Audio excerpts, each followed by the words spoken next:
Food and water is the backbone of America.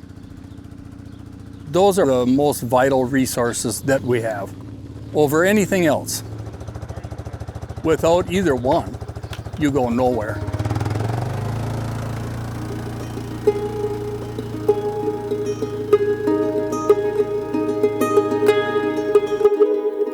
In agriculture, there's so many risks. You don't know, is it going to be a dry year? Is it going to be a wet year? Are you going to be able to get your crops off the field? Are you going to be able to get them in?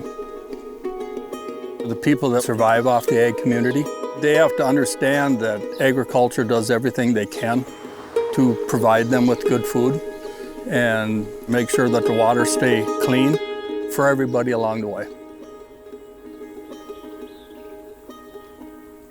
All Acres for Our Water, it's really an approach to how we look at a landscape.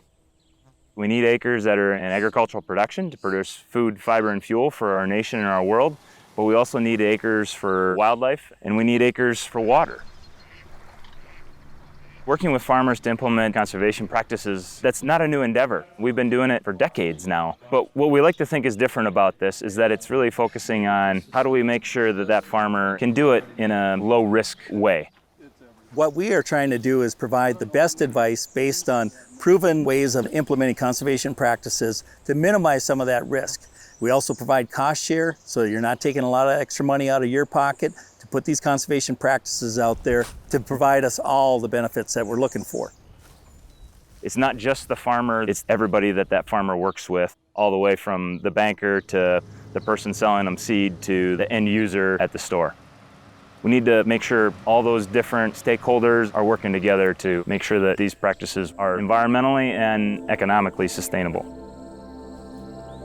Every farmer has their own definition of success, but I think overall everyone is looking for a way to be sustainable and yet get the bottom line that they're trying to reach. They want to see return on their investment. Sometimes it can make a producer very hesitant about going and trying some of these practices.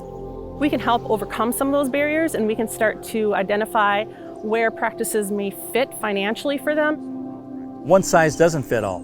We work with the landowner to come up with an approach that they're comfortable with. Do you want to do a grass waterway, or would you prefer cover crops? Reduce your tillage, or would you rather put a water and sediment base in it? So we have options on how we can solve the problem, but we should work with the farmer to come up with those solutions, and we do.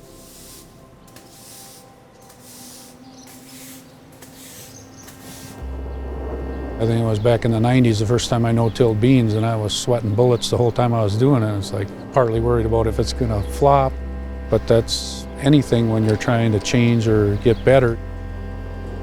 I didn't have to buy 1,000 gallons fuel that first year, though. I mean, just think of that, it's been almost 15 years of that. Well, that's a fair amount of fuel not getting burned, much less the machines running and my time. And now I've got as good a yields as I've ever had, and I've increased my organic matter on top of keeping the water clean and all the other benefits.